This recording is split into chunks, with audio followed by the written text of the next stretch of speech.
Morning, everybody, and welcome to Living Astrology with Janet Hickox. Grab your cup of coffee or your tea, sit back, and let's chat about what's happening up in the stars above for today and the weekend, Super Bowl weekend. Not that I care, not that I really care. I don't know anything about the teams that are playing. And so it's not as fun. But if it wasn't for the food, the fun, or the get together, the commercials, and the halftime show, I probably wouldn't give one whit about the Super Bowl.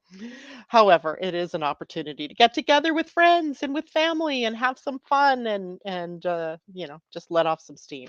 That's what I think about Super Bowl, especially this year. Tom, who does Mercury have a message from to give to Pluto?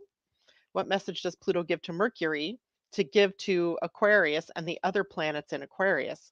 Wow, wow, wow, wow. The message would be for you, right? You. What are you receiving in terms of a message from Mercury? Like, if you think of the planets as people, sort of, right? They're archetypes of people. They're archetypes of things that we live through as people. Mercury is the archetype of the communicator, and it holds the archetype of the thinking, rational, logical mind. And when we think of the archetype of Pluto, Pluto is really the planet of death and regeneration. So we are often, with Pluto transits, moving through some kind of major transformation in our lives. And based on the house that happens to be in your chart, that will tell you the area of of your life where the change or transformation is occurring. So when a planet, like a Mercury, in this case, a personal planet, which has a lot to do with you personally, comes into a conjunction with another planet, in this case, today, he's in conjunction with Pluto, then the messages, the thinking are all affected by the planet he's coming into the connection with. And then Pluto, the planet receiving the conjunction, is also getting something from Mercury, right? That it's a two-way street, or it's a two-way interaction in that case. And we're going to talk a lot more about what all of that means this morning, because it's an interesting place in the human design chart, but also in the astrology chart where this is occurring. Pluto is just a month away from moving into Aquarius. That Mercury is moving into Aquarius tomorrow, excuse me. And then the fact that Mercury is conjunct Pluto today kind of made me think, what kind of message is Mercury depositing to Pluto before Pluto makes his move into the sign of Aquarius next month?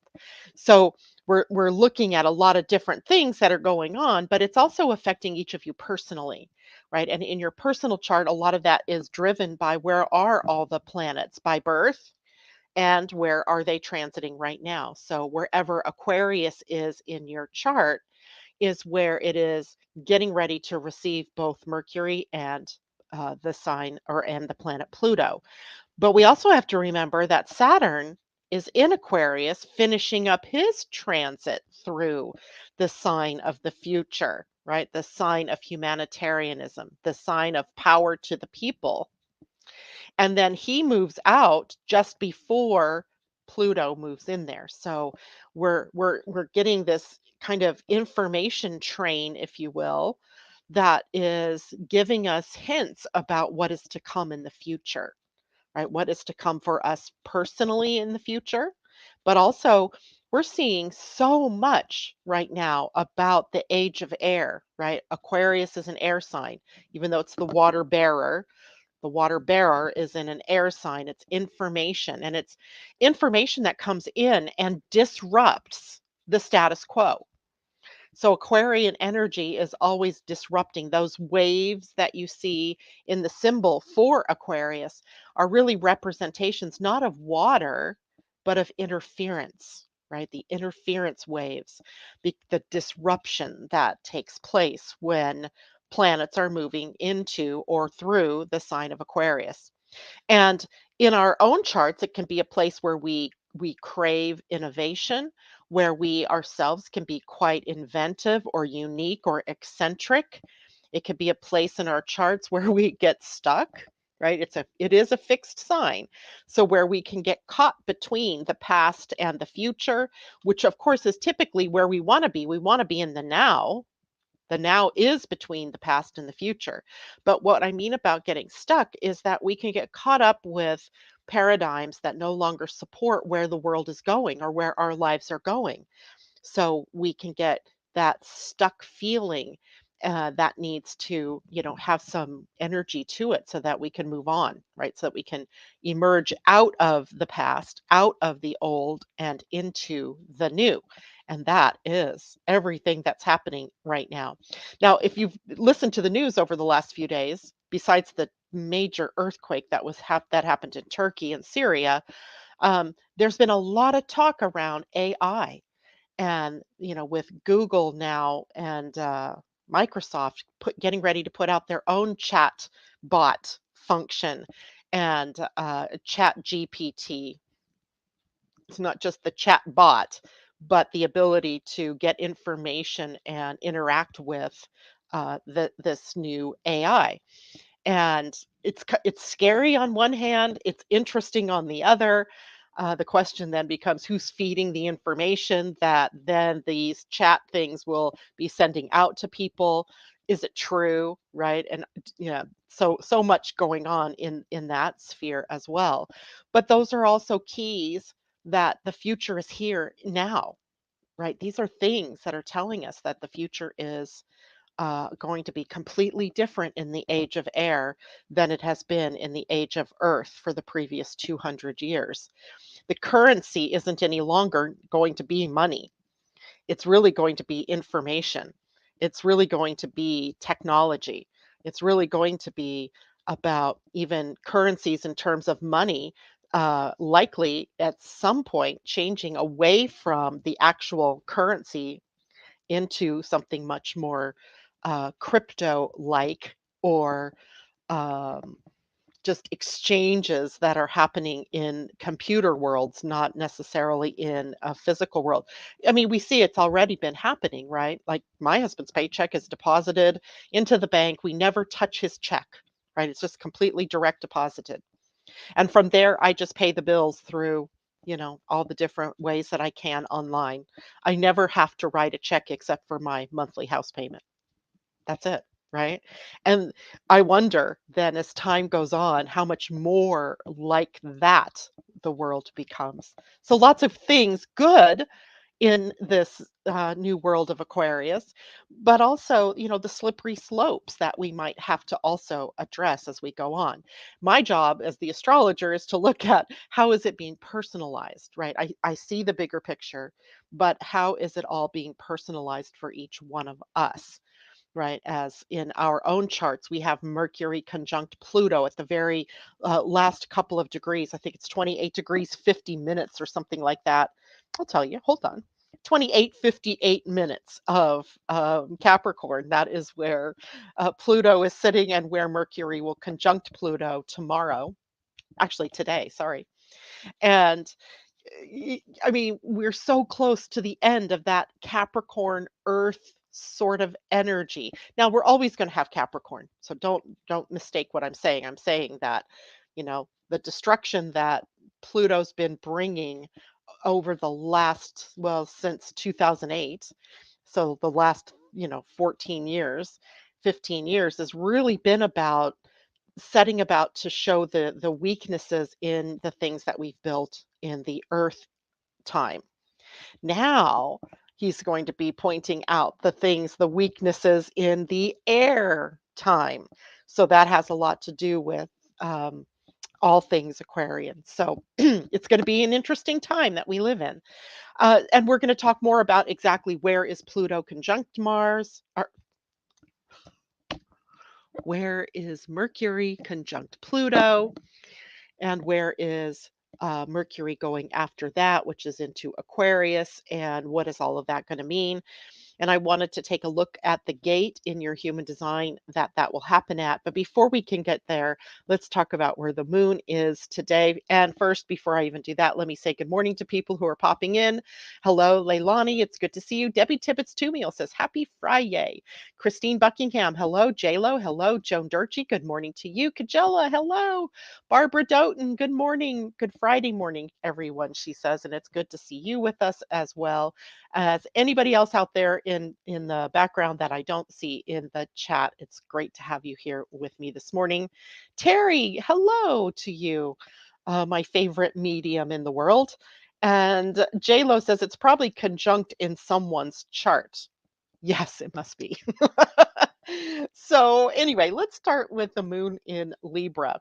You know, I'm always fascinated by timing of things astrologically.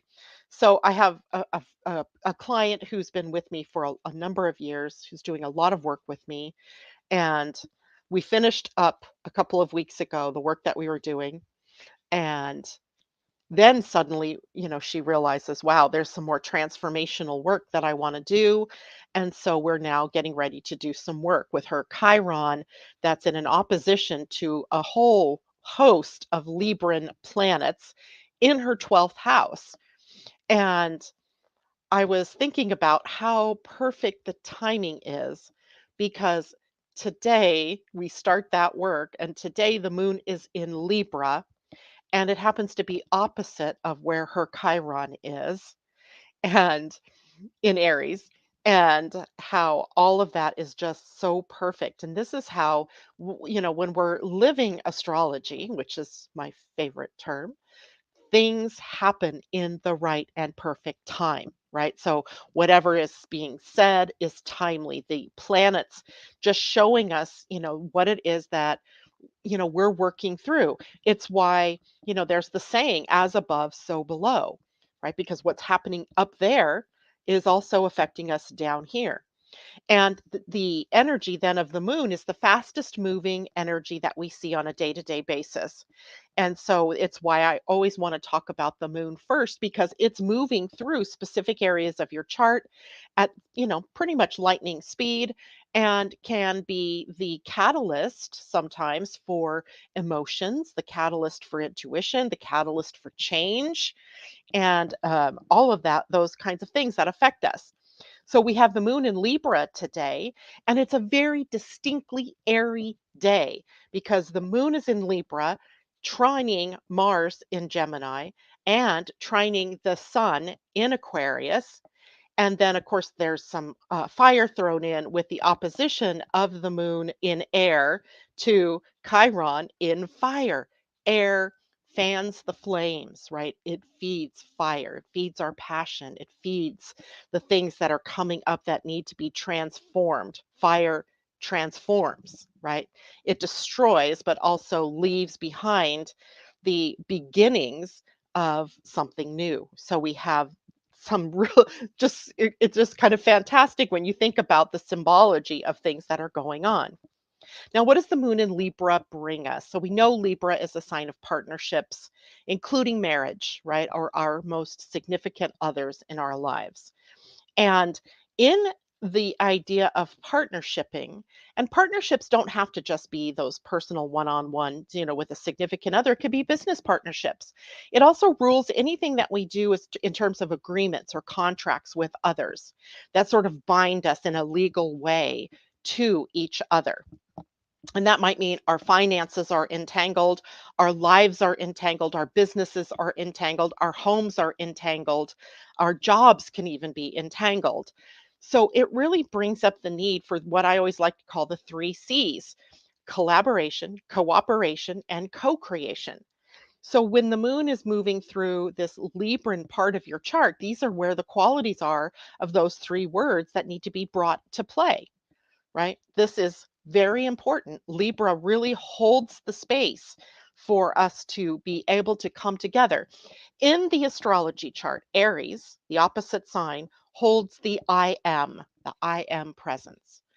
And Libra holds the we are presence. So on on one hand, we are blending I into we, right? That's what Libran energy is all about.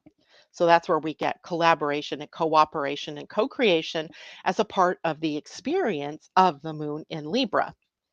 Now, on a completely different level, we have artistry. Libra is ruled by the planet Venus, and Venus is about beauty and form, beauty and artistry.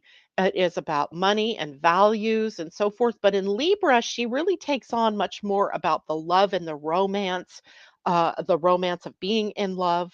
But as well, she takes on more of the beauty of things, right? In Taurus, she's more the sensuality and the financial and the value and the self-worth. In Libra, we have the blending of the I into the we. And we have this need for beautifying something, right? Beautifying design, beautifying in an artistic way. A lot of art comes through this feng shui, right? Feng shui is another kind of thing I always think about with Libra when we're talking about elegance and we're talking about flow and we're talking about style. Right. So Venus really giving us that. So maybe today's a great day to, do something different in your house, redecorate today and tomorrow, redecorate something. But we are also talking about balance. Libra is the sign of the scales, and the scales always need to be in balance. Libra out of balance is out of control, right? So we always have to try to keep balance, but balance isn't static. We never come into a perfect balance and stay there. It just doesn't work that way on this planet because change is the only thing we can really connect with or count on here on this planet. So the balance, Libra is always in the act of bringing things into balance in some way. Right? Balancing our emotions, balancing our needs against others' needs, balancing our finances, our checkbooks, our health, all of these kinds of things. So, Libran energy, with the moon in Libran energy, we may be having to balance our emotions, right? Our emotional intellect. We may be weighing the opposites, right? We have, opposites that need to come into some kind of balance. And there's a true instinct for equality in Libran energy, right? They see things more in when they're in their balanced self, when they're in their um, aligned self. There is no other sign better than Libra at seeing how all of the sides, all of the team members fit together and need to work together for harmony. So, and how all parts are equal, right? There's an equality equation here in Libra. And then Librans are also, or Libra as a sign, really good for negotiations. Today is a day to make, if you have to make a contact with someone in a negotiation sort of way, this is the kind of energy that you want for that. Now, of course, we do have to watch out for some things in Libra. Libra energy is often one that is indecisive. Librans waffle. They waffle. Why do they waffle? Because they can see how all things could fit or work or be enjoyed. And makes it hard for them to choose one thing, right? How can you choose one thing when 10 different things might work and feel good and be great? So, indecision can be a problem for Libran energy. People pleasing. They like peace. Peace is a Libran quality. And to keep the peace, they are often giving away the farm, right? They can give away too much of themselves and they can set themselves up then for feeling martyred later because I told them I would do this and I really didn't have the energy, the time, the resources to do it, but I give my word, so now I need to stick with that. And so often we find them either saying or doing things that make other people happy, but may not necessarily be something that makes them happy. So, all of you have Libra somewhere in your chart. Where might that be the case in your own personal life? Right? Where are you giving too much and not receiving enough? Where are you saying or doing things that make other people happy, but make you totally unhappy? Right? Or don't suit your needs? Right? So, got to watch that. Losing ourselves in others.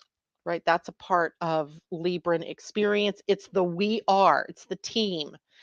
And as part of a team, right, we can sort of get lost in the team. We can get lost in the group. And it's interesting that, Aquarius is a sign that is also a sign of the group, the team.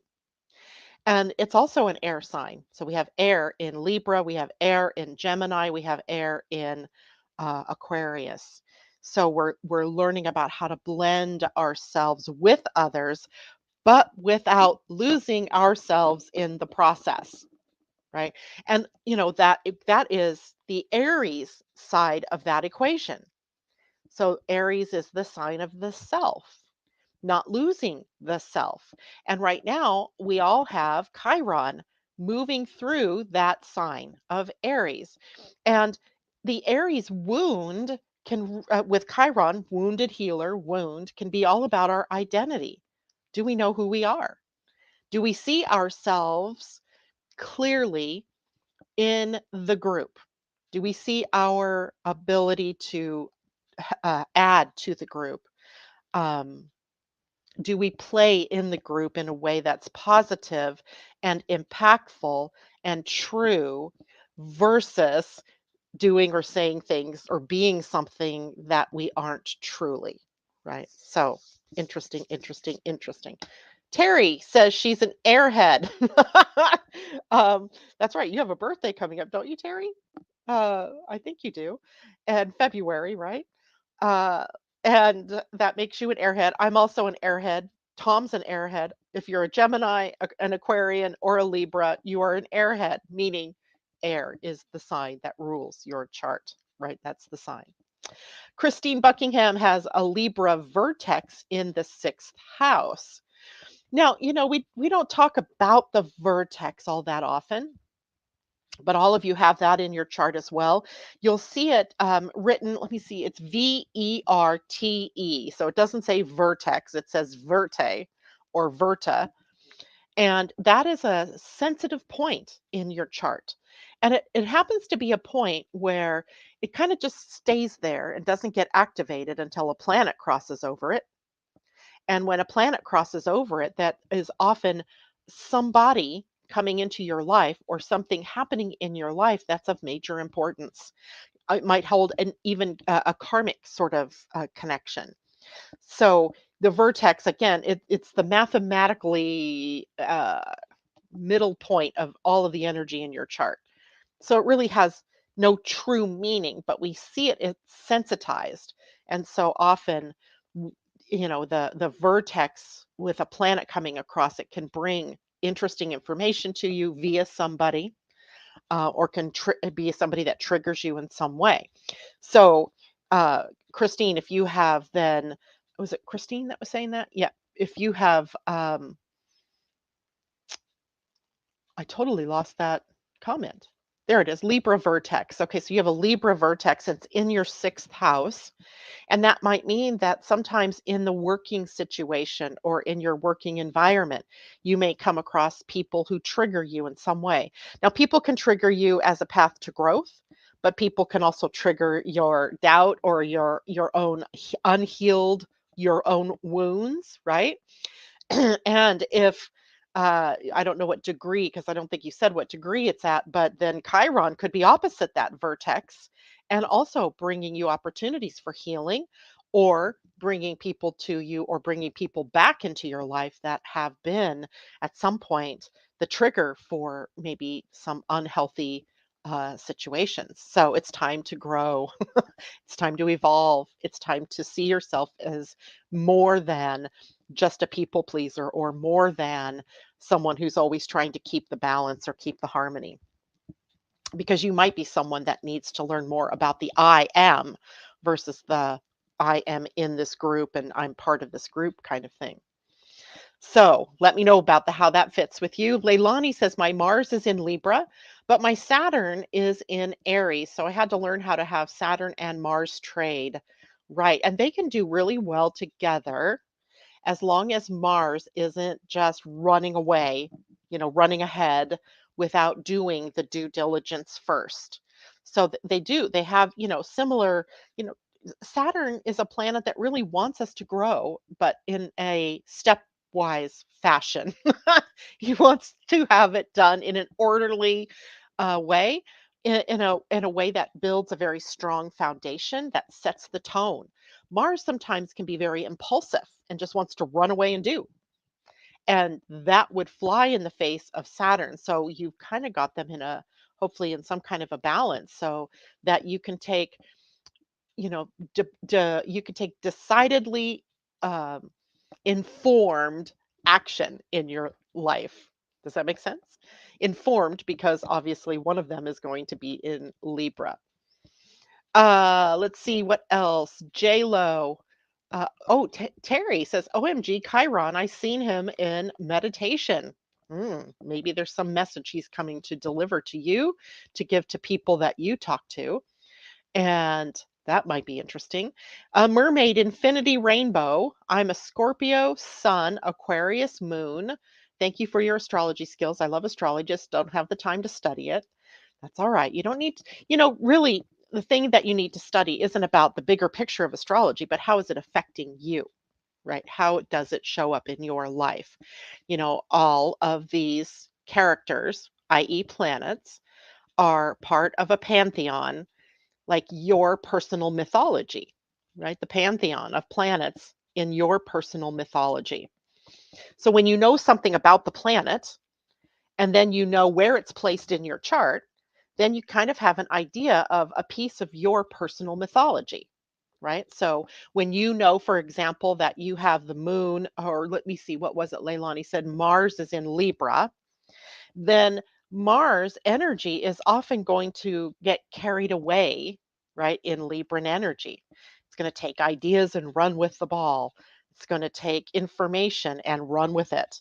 And sometimes that's going to bring you some karmic information because of Saturn being in the opposite sign. Sometimes it's going to blow up on you and you're going to have to find yourself backpedaling. But that is part of you knowing who you are and how Mars in Libra is going to affect you. And you're often going to be someone who seeks relationships, right? You're going to seek relationships, but maybe sometimes seeking the wrong relationships too, right? And then that can be something that you're learning a lot about in your life, especially for you, Leilani, and that's who I'm talking about here. Um, Good morning, Catherine Worcester. It's good to see you out there. And Christine says it makes sense. Yes, thank you. February 4th. Oh my gosh, we missed your birthday. Happy birthday to you, Terry. I hope you are ready for a fantastic year. So, February 4th was on Saturday. What was going on that day? Venus was in a square to Mars. Could be a very highly creative year for you. Um, so, we should take a look at your solar return chart and see what's up with that. Okay, if you guys have any other questions about the moon in Libra or about what any of the air signs mean, then you can go ahead and put those posts in a comment and I'll take a look at them in a little bit. Let's take a look now at the weekend ahead and what are the transits that we're looking at. The first one being today, we're looking at Mercury in that conjunction to the planet Pluto. Now, Mercury is a depositor of messages. And he also picks up messages. He's like the social butterfly who goes to a party and finds out the juicy tidbits and then takes them on to the next party and passes that juicy tidbit on to the next, and then on to the next, and then on to the next. And all the while at every party, he's picking up new info. Could be gossip, but it doesn't always have to be gossip. It can be useful information. And so we see Mercury as a communicator, but also as an information gatherer and an information depositor. Okay, tell me that makes sense. Let me know. Now, the other thing then, when Mercury then meets up with a planet, what kind of message is he delivering? He's picked up a message most recently from other planets that he came into a conjunction with. Back in December, he came into, or maybe it was early January, he came into a conjunction with the sun, right? And that happens when Mercury is retrograde. So, what message did he get from the sun that he's now taking around? And then he's meeting up then with Pluto. So, what is the messaging here? Well, first of all, when Mercury joins Pluto, there is awesome aspect of insight that's possible that comes in, like seeing into the darker side of things or the hidden aspects of ourselves. So it's almost like, it's not quite as powerful as when the sun conjuncts Pluto, but Mercury tends to be able to instigate some of that stuff to come up, to be able to access it in your mind, right? So we have more access to information that can transform our lives, right? And some people are going to experience this in a positive way, right? They're open to, receiving this kind of information, and others are going to be shook up or shaken up by the information that they may receive during this particular transit. And, for still others, it could be stuff that they thought was there but never really focused on.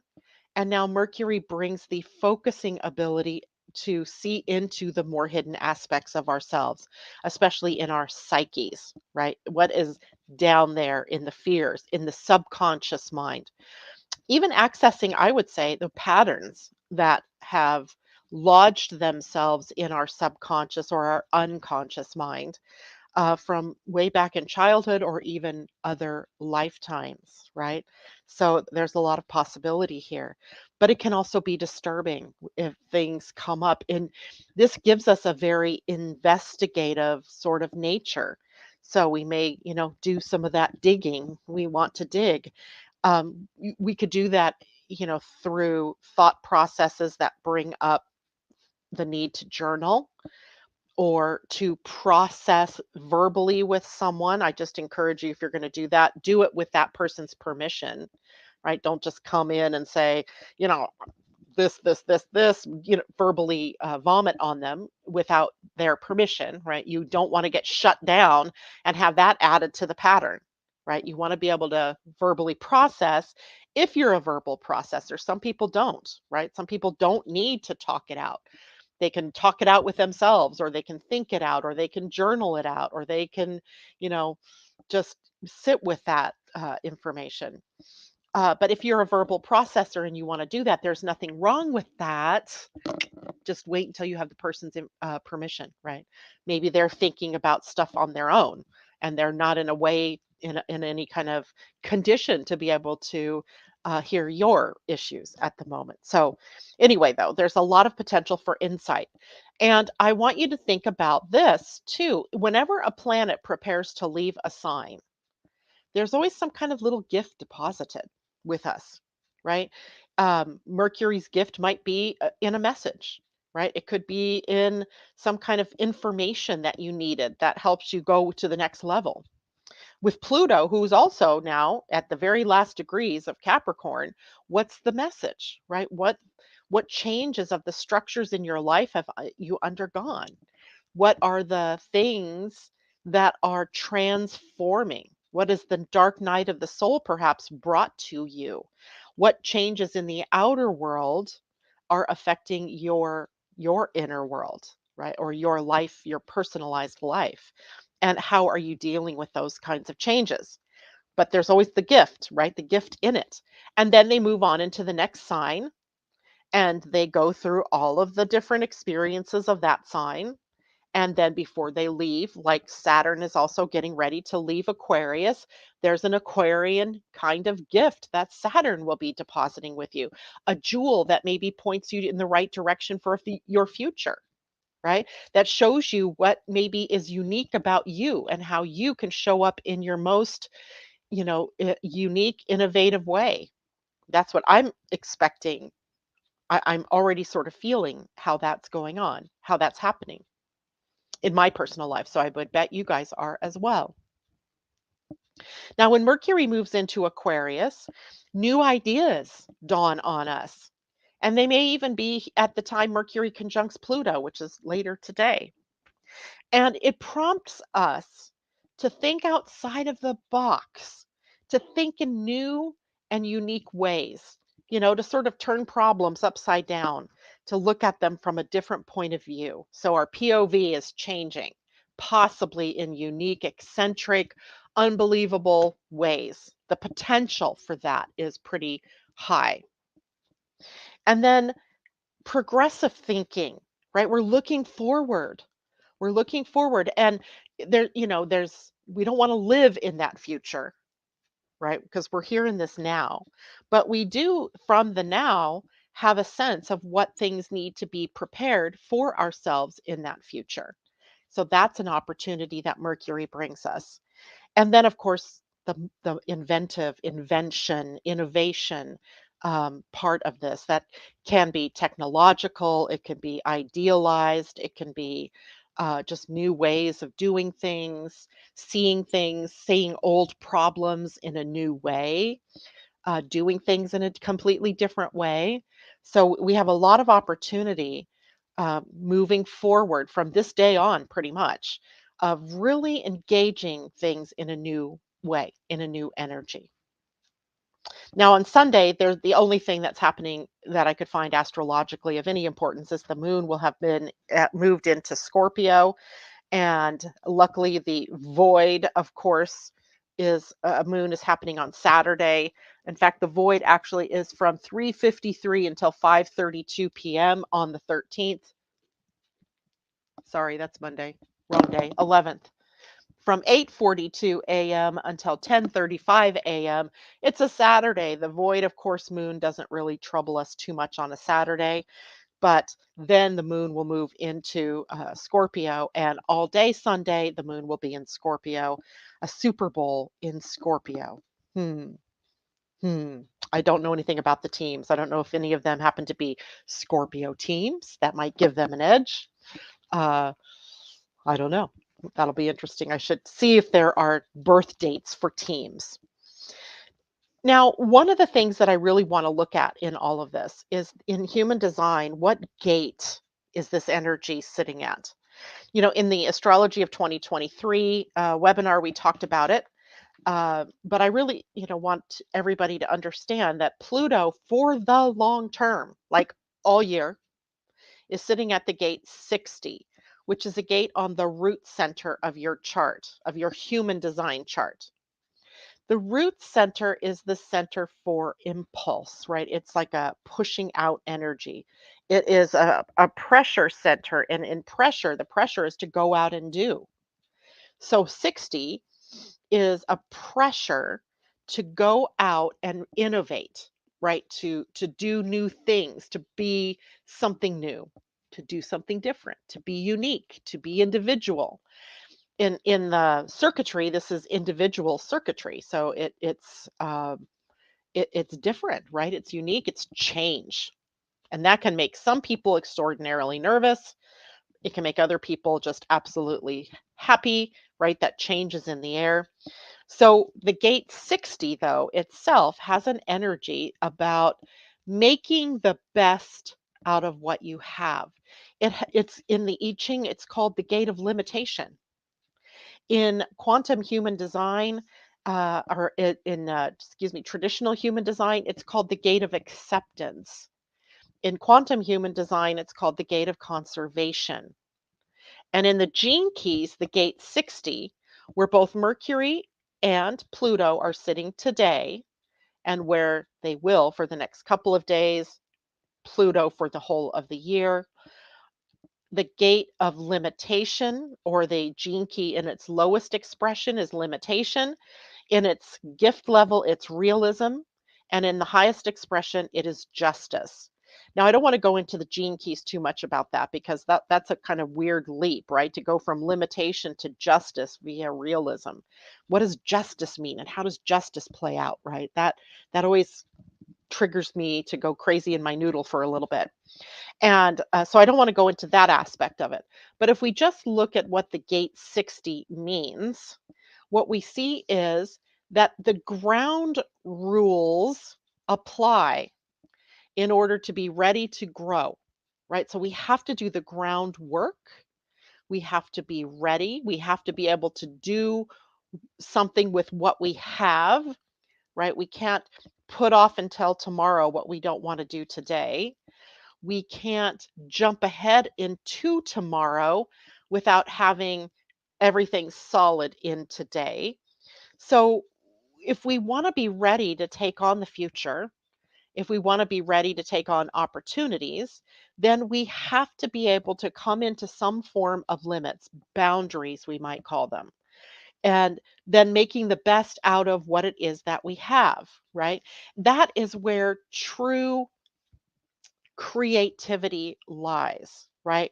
We we can dream, right? We can do the dream, we can envision, but before we can get to that vision, we have to take where we are and build toward what we want to be or where we want to go. For example, going to the moon. I think I used this actually in the webinar. We had a dream to go to the moon or to fly into space, right? To explore space or other planets. But we had to work within what we had, the resources that we have here on Earth, the innovation as far as it had taken us, and we had to build upon that in order to get to space, to get to the moon.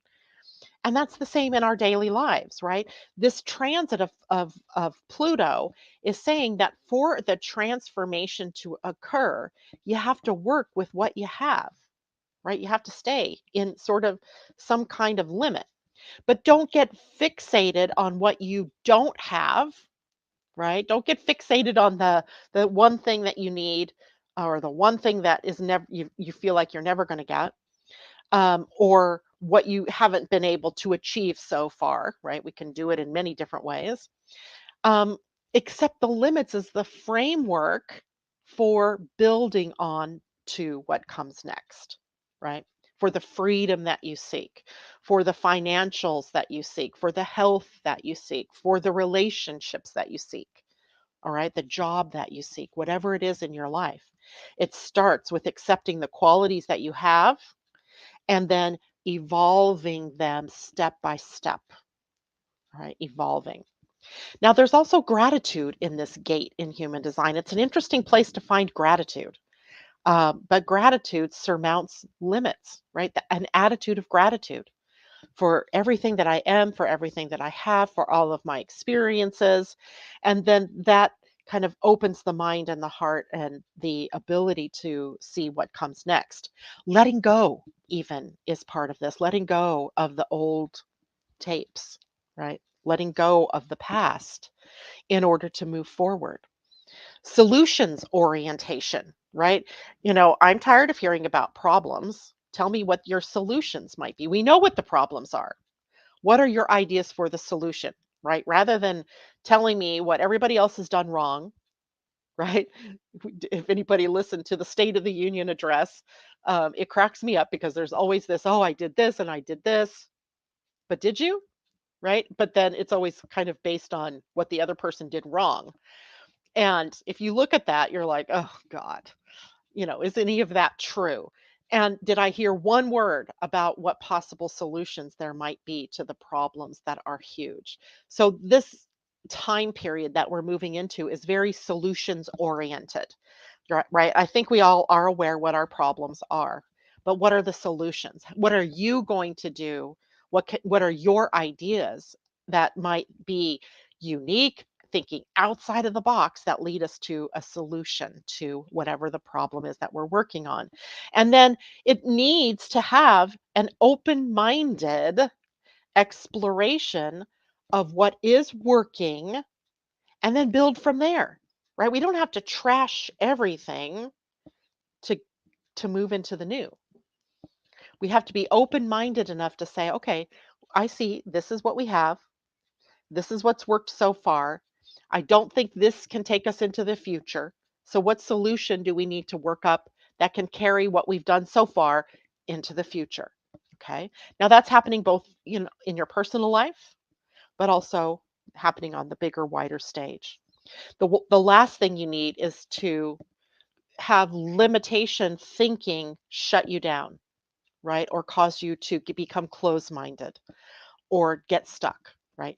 That's not appropriate. That is not the appropriate thing. And then what is it they always say that, necessity is the mother of invention? When there's a problem at hand, then we tend to, as humans, get to our best, right? Because we start to think outside of the box. We start to see, what can I build with what I've got here instead of pining away for something that I don't have, right? Then I can do this. And there's another saying, making lemonade out of lemons, right? When life gives you lemons, make lemonade. It's kind of that energy that we're looking at for kind of a long term here.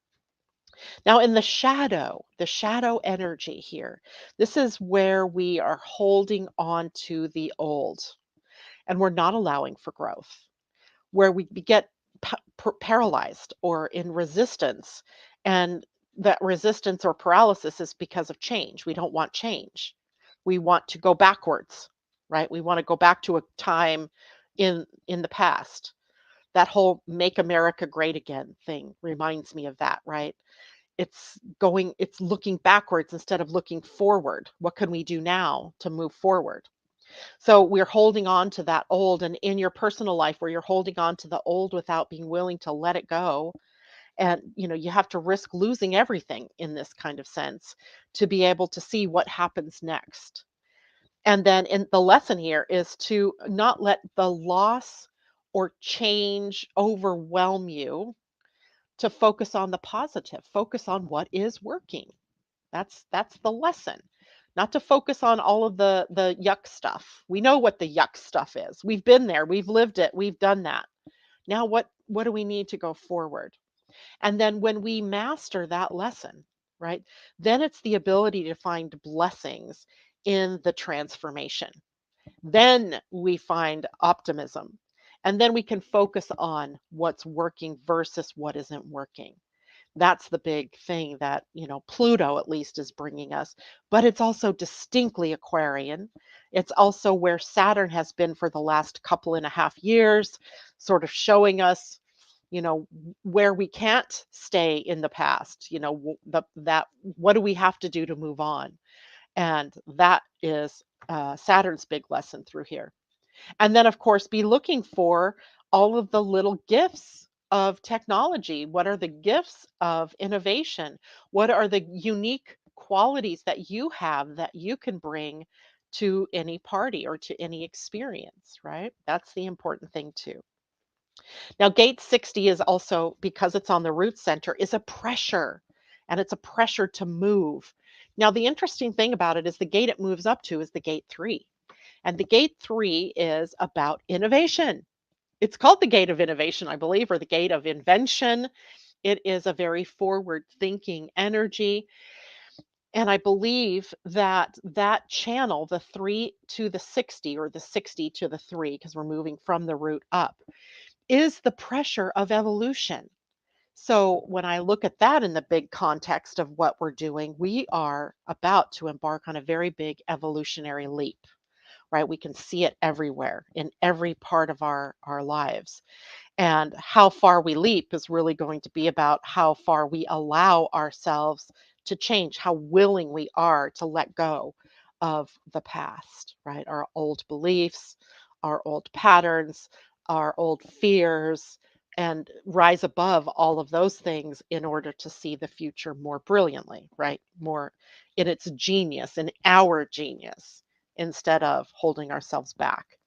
In the body, this is a channel that is often indicating that you, as the person who holds the 360, or either end, if it comes together with your partner, can hold the DNA changes that can happen. So that, coming together and creating a new child, that new child carries the genetic mutation for something into the future. And that is just an interesting sort of science thing, side trip we can take with the 60 and the 3. So to me, what that says then is that this is the timing for that evolutionary leap to occur, for the people who hold the seeds of that evolutionary leap to make themselves appear in the world, right? To really bring out the best of what they are here, their part, right? The part that they're going to play. And everybody holds that gene key, or that gate, the 60 and the 3. You have it somewhere. How it's set up for you is going to be different. Is it defined? Is it a whole channel that's defined? Is it one half of the channel that's defined? Is it the other half of the channel that's defined? Is it completely open? That is going to be how you express your uniqueness, um, versus how someone else is going to express their uniqueness. All right. Questions, comments. Good morning, Lenny. It's good to see you. I don't see any questions here. If you guys have questions, let me know. It is 10 till, so I have a couple minutes. I could do some card readings. Um, let's see here. Let's pull a dragon and an animal for the collective for the weekend. And the dragons, always about passion and change, right? They bring fire in some cases. They bring air, right? Big wings that presumably fly us around. Oh, we get a sunshine yellow dragon. Interesting. Helps you to help animals. It says, serve animals, heal, respect, and understand them. But if you look at that, you see the yellow dragon hugging on to a little Bambi, right? Taking care of animals. Sunshine yellow dragon. All right. Now, sunshine yellow is a fifth dimensional dragon. Oops, what page was that? 68. And it says, we share our planet with a great variety of creatures who are all on a soul journey, just as we are. Like us, animals come from a myriad of star systems and planets. They all incarnate on Earth to experience, learn, teach, and serve. Our task as humans is to cooperate with Libra energy, look after, and learn from the animal kingdom. Fifth dimensional sunshine yellow dragons work with Archangel Philyi. It's spelled Phelyi. Philyi, the angel of animals. They send bursts of sunny yellow light into the auras of those of us who love and honor animals and help us to assist and heal all creatures. They are currently working assiduously to touch the hearts of those who need to understand how to treat animals with respect. They also bathe animals in their sunshine yellow light to soothe and heal them so that they can fulfill their soul destiny.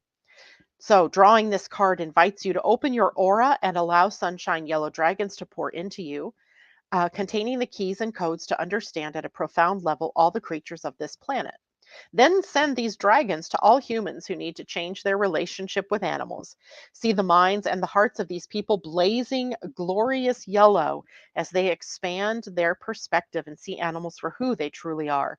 It is also important to visualize all the animals in the world being touched by sunshine yellow dragons and lighting up with hope. Be a sunshine yellow bridge of light along which these dragons can travel to help animals everywhere. You will accrue good karma as you assist your fellow creatures. Sunshine yellow. There we go. What is that up top? Looks like a blue jay and a crow up at the very top of the card there. Yeah, very good. All right. Now, in honor of animals, let's pull an animal card and see what the animal is for the weekend. Interesting, right? To have an animal dragon card pointing to animals. Well, okay. This card is Starfish Spirit, open to infinite possibility. Starfish Spirit. That's a pretty card. 59 is a 14, which is a 5. So freedom, being the right use of freedom, open to infinite possibility. That makes sense then in that aspect. And 59 says, stretched out on the beach, the starfish opens fully to the rays of the sun, to the power of potential. As you look out toward the horizon, do you open up to infinite possibility? Spirit is the source of opportunities beyond your wildest imagination and ensures endless possibilities are available. At this time, Starfish Spirit urges you to stretch past the limits of your everyday perception and comfort zone to dream of bigger things and imagine with even greater hope and faith, for miraculous potential is shining down on you. feel it, bask in it, and open yourself to be filled with inspiration. This is a very fortunate sign that starfish spirit has come to remind you of your infinite potential. Starfish.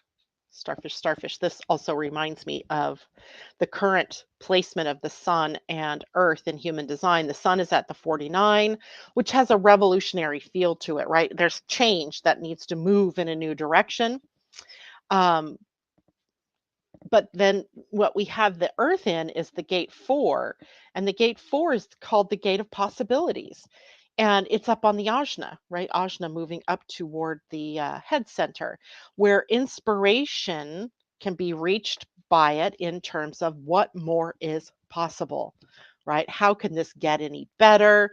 What creative energy can I bring to this? What new solutions can be found? So it's really interesting to have opening to the infinite possibilities in a card when we're also open to infinite possibilities with the sun and the earth this week. Kind of fun. Okay, that is it for me today, guys. I hope you have a great weekend. I will be here on Monday morning. Also on Monday afternoon, you can join me and my daughters on Desire to Inspire. That is a Facebook group or community that we're taking up the topic of high vibe food. And interestingly enough, an article about high vibe food came across my email this morning from Lynn McTaggart. If you guys know who she is, she wrote a book, I think, called The Intention Experiment. And I have actually met her and talked to her. She's a wonderful author, but also has these great ideas, and I'll be interested to read the article that she's written about this. All right, that is it for me. You guys take care. I'll see you on Monday. Bye for now.